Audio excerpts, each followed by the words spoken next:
20 ఏళ్ల క్రితం పట్టాదారు పాస్‌బుక్కు అదేది అసైన్‌మెంట్ ల్యాండో ఏదో ఒకటి ఇచ్చారు. ఆ ల్యాండ్‌లో స్థలం ఇల్లు కట్టుకున్నారు. లేకపోతే ఒక ఫ్లాట్ ఏసుకున్నారు.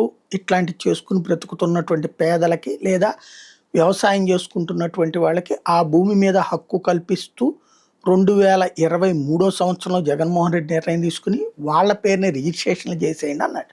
ఎందుకది అంటే రిజిస్ట్రేషన్ లేకపోతే పట్టా భూమి మీద లోన్‌లివ్వరు. కాబట్టి రిజిస్ట్రేషన్ అయితే ఆ రిజిస్ట్రేషన్ అయిన భూమి మీద లోన్స్ ఇస్తారు కాబట్టి తద్వారా వాళ్ళు ఇల్లు డెవలప్ చేసుకోవచ్చు, పొలాలు డెవలప్ చేసుకోవచ్చు, లేదా ఆర్థిక ఇబ్బందులు ఏదైనా ఉంటే అమ్ముకుని దాన్ని వైసీపీ వాళ్ళు దోచుకోవడానికి ఆహ్, చేసిన ప్రయత్నం కుట్ర అంటూ నెలల తరబడి స్టోరీలు రాసి ఒక అద్భుతమైన పథకాన్ని దుర్మార్గంగా చిత్రీకరించినటువంటి మీడియా సాక్షిగా అదే మీడియా ఇప్పుడు చంద్రబాబు గారు 2 సంవత్సరాలు అంటే ఇవాళ స్థలం ఇస్తే 2 ఏళ్లలో అమ్మేసుకోవచ్చు అంటే ఇది రైట్ అట. పేదలు అమ్మేసుకోవచ్చు అంటే. ఇదెందుకు పెట్టారు? ఇప్పుడు కొత్తగా ఇస్తున్న భూములు ఇదివరకు కేటాయింపులుగా ఉండేది. 30 ఏళ్ల పాటు లీజు ఆ తర్వాతన మళ్ళీ ఎక్స్‌టెన్షన్ అని. ఇప్పుడు అట్లా కాకుండా సేల్ డీడ్ రాసి ఇచ్చేస్తున్నారు.